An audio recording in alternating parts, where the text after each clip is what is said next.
पति की हत्या फिर भी जमानत। जी हां, सोनम रघुवंशी केस में बेल मिल गई है और उधर सिया गोयल जेल में। कानून का ये डबल स्टैंडर्ड कैसा है? दोनों ने पति की हत्या की, एक ने मंगेतर की, एक ने पति की। वैसे तो इन दिनों ऐसे खबरों की भरमार है। उत्तर प्रदेश में किसी ने अपने पति को मारकर सीमेंट के नीचे दफना दिया। कल एक और घटना नजर आई, वहां पे भी अपने बॉयफ्रेंड के सहारे अपने पति को गोली मरवा दी। तो ये एक सिलसिला चल पड़ा है जहां पे पत्नियां पतियों पे हमलावर हैं, और ये हमला ऐसा वैसा नहीं, उनके मौत में तब्दील हो रहा है। कानून का आलम यह है कि पतियों को बेल मिल जा रहा है। तो आज जो सवाल है कि क्या सिया गोयल भी जल्द ही कानून के गिरफ्त से बाहर होगी, खुली हवा में सांस ले रही होगी? कानून का यह डबल स्टैंडर्ड कैसा है, या यह है कानून की अपनी मजबूरी, सिस्टम की अपनी मजबूरी? और इन सारे मसलों पर सुप्रीम कोर्ट का क्या रुख है? सुप्रीम कोर्ट ने किस तरह से इस केस में एक बड़ा झटका दिया है? तो नमस्कार दोस्तों, मैं हूं डॉक्टर अजय कुमार पांडे और इस वक्त आप देख रहे हैं 4C सुप्रीम लॉ। दोस्तों, आज देश में सिर्फ दो नाम गूंज रहे हैं। एक नाम है सोनम रघुवंशी और दूसरा नाम है सिया गोयल। ये अलग इत्तेफाक है कि दोनों एस से शुरू होता है। दोनों पर आरोप एक जैसा है, अपने ही जीवन साथी को सोची समझी साजिश के तहत हत्या, cold blooded murder with conspiracy. Sonam पर आरोप यह है कि मेघालय में हनीमून के दरमियान अपने पति राजा रघुवंशी की हत्या करवाई। सिया पर आरोप है कि पुणे के लोहागढ़ फोर्ट से अपने मंगेतर केतन अग्रवाल को धक्का देकर मार डाला। लेकिन ठहरिए, आरोप एक जैसे हैं, मामला हत्या का है, लेकिन एक केस में एक को जमानत मिल गई और दूसरे केस में पुणे की जेल में, यरवदा जेल में सिया गोयल बंद है। सवाल उठता है कि अगर कानून सबके लिए बराबर है तो क्या पैसा, क्या प्रोसीजर और पेपर वर्क इंसाफ से बड़े हो गए? और तो और सोनम के बेल पर सुप्रीम कोर्ट ने क्या कह दिया? Prima facie reservation. Solicitor general ने हाई कोर्ट के इस फैसले के आदेश को शॉकिंग बताया है। अब इस वीडियो में आपको मैं बताऊंगा एक वकील की नजर से, कानून की नजर से, कि दोनों केसेस में कानूनन क्या फर्क है। सोनम को बेल कैसे मिली और सिया को बेल मिलेगी या नहीं मिलेगी, और आगे बताऊंगा। अंत तक बने रहिएगा इस वीडियो में। एक ऐसी बात जो सिर्फ दोनों केसेस को आपस में नहीं जोड़ती, बल्कि केसेस के परिणाम पर भी बहुत कुछ कहती हैं। यह केस, दोनों केस, सिया गोयल और सोनम रघुवंशी केस, आपस में इसके तार जुड़े हुए हैं, गुथे हुए हैं। यह एंगल अब तक आपने कहीं किसी मीडिया में नहीं देखा होगा, और यह सुनकर इसकी जानकारी, इसका जो मैं खुलासा करूंगा, आपके रोंगटे खड़े हो जाएंगे। आप आश्चर्यचकित हो जाएंगे, शॉक्ड हो जाएंगे। रोंगटे खड़े होने वाली बात। वीडियो को अंत तक आप जरूर देखिए। मैं बारीकी से आपको सब कुछ समझाऊंगा और उसका खुलासा करूंगा कि सोनम रघुवंशी और सिया गोयल में क्या कनेक्शन है। पहले आइए जल्दी से समझ लेते हैं हम सोनम का केस। जून 2025 इंदौर के बिजनेसमैन राजा रघुवंशी अपनी नई नवेली दुल्हन सोनम के साथ मेघालय हनीमून बनाने गए, और कुछ दिन के बाद राजा लापता हो गया और फिर उसकी लाश एक खाई में मिली। जांच आगे बढ़ी, पता लगा यह प्री डिटरमाइंड मर्डर था, पहले से की गई हत्या। और इस केस में सोनम 9 जून 2025 को गिरफ्तार हुई, चार्जशीट दाखिल हुई, ट्रायल शुरू हुआ। 90 गवाहों में से 4 के बयान भी पूरे कर लिए। अब आता है ट्विस्ट। 27 अप्रैल 2026 शिलोंग की एडिशनल डिप्टी कमिश्नर जुडिशियल की अदालत ने सोनम को जमानत दे दी, सिर्फ 50,000 रुपए के पर्सनल बॉन्ड में और 2 श्योरिटीज पर। आधार क्या था? सोनम को जमानत क्यों मिली?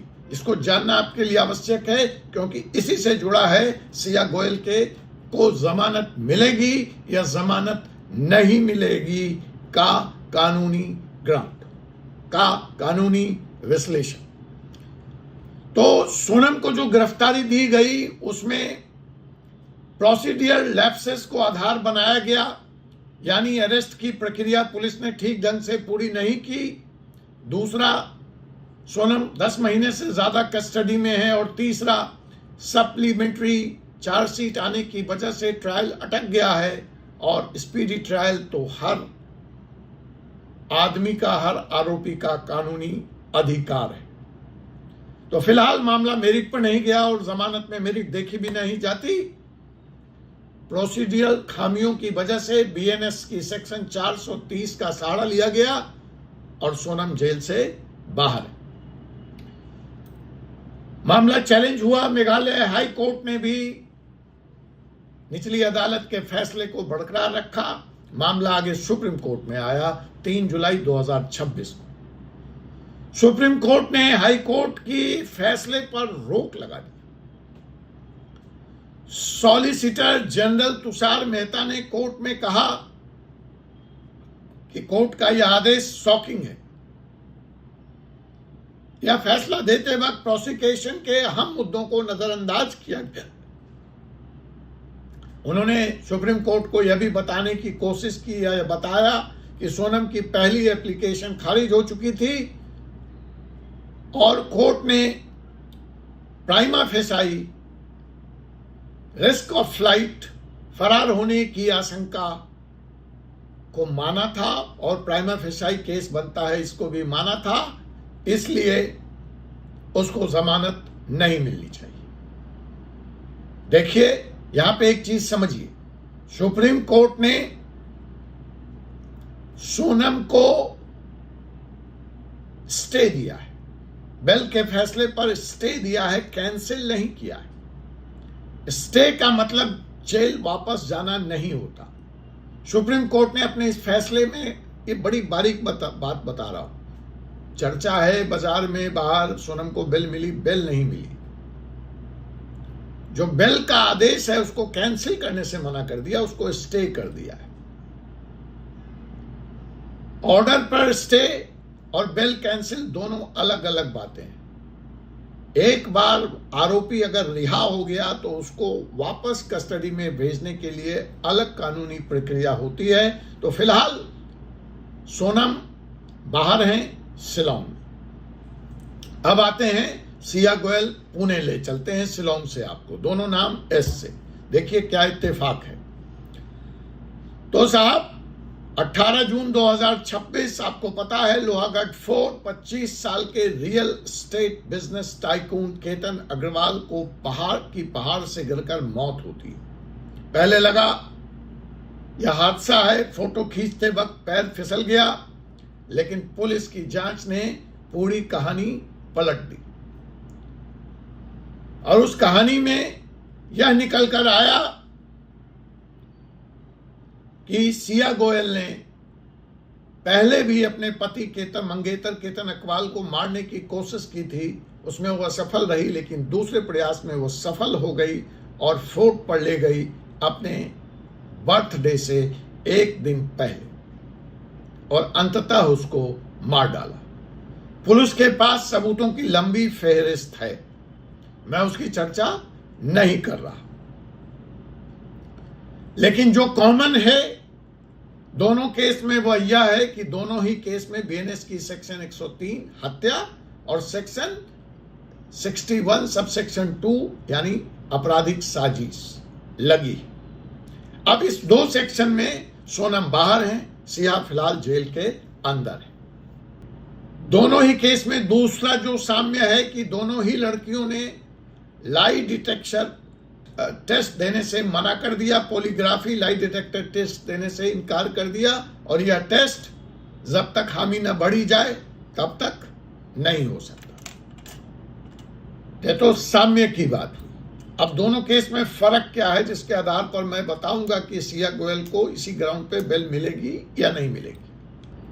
जो सवाल आपके भी मन में इस वक्त कौंध रहा है कि आखिर जब दोनों सेक्शन सेम है, सोनम बाहर है, सिया अंदर है, यह कब तक चलेगा?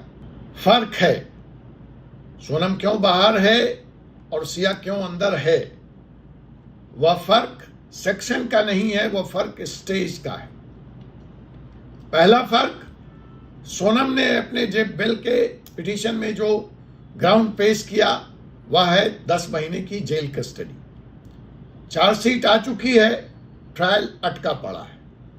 अभी सिया को गिरफ्तार हुए कुछ हफ्ते हुए हैं, जांच चालू है, डिजिटल एविडेंस डिकोड हो रहे हैं, इसलिए इस स्टेज पर सिया को बेल मिलना या इसकी उम्मीद करना बेकार है। दूसरा फर्क, देखिए किसी भी केस में बेल के 3 ही क्लासिकल टेस्ट होते हैं: अपराध की गंभीरता, सबूतों से छेड़छाड़ का खतरा और फरार होने की आशंका। सिया के केस में जांच जारी है, विटनेस से संपर्क का खतरा बना हुआ है। सोनम के केस में डिफेंस ने कहा था कि ट्रायल ही नहीं चल रहा तो आरोपी अनिश्चित काल तक जेल में क्यों रहे। तीसरा फर्क एविडेंस की प्रकृति में भी है। सोनम के केस में भाड़े पर लिए गए अपराधी थे, को एक्यूज्ड हैं, बॉडी रिकवर हो चुकी है। सिया का केस पूरी तरह से सरकमस्टांशियल एविडेंस पे आधारित है। हत्या का कोई चश्मदीद गवाह नहीं है, कोई सीसीटीवी फुटेज नहीं है, और यहां पर याद आ जाता है इन हालातों में शरद बिरचंदानी शारदा केस की, जहां सरकमस्टांशियल एविडेंस में सजा तभी मिलती है जब सभी सबूतों की चेन पूरी तरह कड़ी से कड़ी जोड़ दी जाए और निर्दोष होने की हर संभावना खत्म हो जाए। अब यहां पर जो विरोधाभास है वह यह है कि सिया को दोषित साबित करना बहुत मुश्किल होगा, लेकिन अभी जेल में रखना आसान होगा। सोनम के खिलाफ मटेरियल ज्यादा ठोस बताया जा रहा है, फिर भी प्रोसीज्योर का सहारा लेकर वह जेल से बाहर। देखिए विरोधाभास, सिया के केस में दोषी साबित करना संभव नहीं है, बहुत मुश्किल है, लेकिन वो जेल में है, अभी उसको रहना पड़ेगा। सोनम के केस में अपराध प्रूव होने की संभावना ज्यादा है, लेकिन वो बाहर है। दिस इज कानून। और दोस्तों, सोनम केस की सुनवाई में सॉलिसिटर जनरल ने एक गंभीर बात कही। वो गंभीर बात यह थी कि आजकल इंटीमेट पार्टनर, मंगेतर, हस्बैंड यानी जीवन साथी के द्वारा हिंसा के मामले बढ़ रहे हैं, और उन्होंने एक केस की तरफ इशारा भी किया बिना नाम लिए हुए। आप समझ ही गए होंगे वह केस कौन सा था। जी, यही सिया गोयल केस। अब दोनों केस का अगर आप कनेक्शन देखिएगा, जिसका वादा मैंने आपसे किया था, तो आपके रोंगटे खड़े हो जाएंगे। पुलिस के मुताबिक सिया गोयल ने इस हत्या से पहले सोनम रघुवंशी के वो सारे वीडियोस देखे, वो सारे न्यूज पढ़े, और वह तरीका ढूंढा जिससे वो केतन अग्रवाल को बिना सबूत छोड़े मार सके। उसने यही नहीं, उसने यह भी सर्च किया कि केतन अग्रवाल के मौत के बाद उसको जेल तो जाना पड़ेगा सोनम की तरह, तो क्या पुलिस उसको कैद में मारेगी, पीटेगी भी। और पूरी प्लानिंग वीडियो देखकर उसने बनाई, न्यूज देखकर बनाई, तो आजकल ये सारे हाई प्रोफाइल केसेस की मीडिया कवरेज अपराधियों के लिए क्लासरूम बन गए हैं, ट्यूटोरियल बन गए हैं। और ऐसी हालत में एक बहुत बड़ा सवाल समाज के सामने खड़ा हो गया है। तो दोस्तों, इसी सवाल के साथ समाज के मैं इस दोनों केस का निष्कर्ष आप पर छोड़ता हूं। कानून निसंदेह अंधा नहीं है, लेकिन कानून निसंदेह प्रोसीज्योर का गुलाम है, सिस्टम का गुलाम है। सोनम की बेल हमें बताती है कि जांच एजेंसी द्वारा की गई एक छोटी सी चूक पूरे केस को हिला सकती है, और सिया का केस हमें यह बताएगी कि सरकमस्टांशियल एविडेंस का हमारा सिस्टम कितना सटीक है, कितना कारगर है। वैसे भी बीएनएस नए निजाम में डिजिटल एविडेंस पर बहुत जोर है, फॉरेंसिक पे बहुत जोर है। तो सिया का यह केस, इसका ट्रायल बीएनएस के उन प्रावधानों digital evidence, forensic evidence, circumstantial evidence का भी ट्रायल होगा, जिसमें कानून की बारीकियां, कानून की कमजोरियां, कानून की ताकत भी परखा जाएगा। इसे एसिड टेस्ट। सुप्रीम कोर्ट में सोनम के केस की अगली सुनवाई पर मेरी पैनी नजर रहेगी, और हर अपडेट आपको इसी चैनल पे मिलेगा।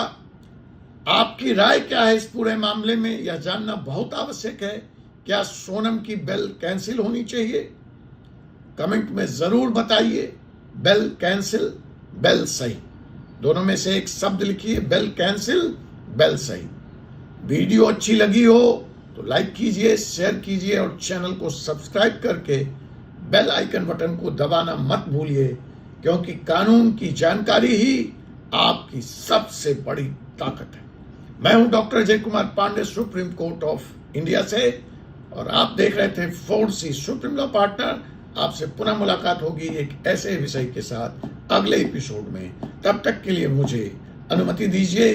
जय हिंद, जय भारत, जय संविधान।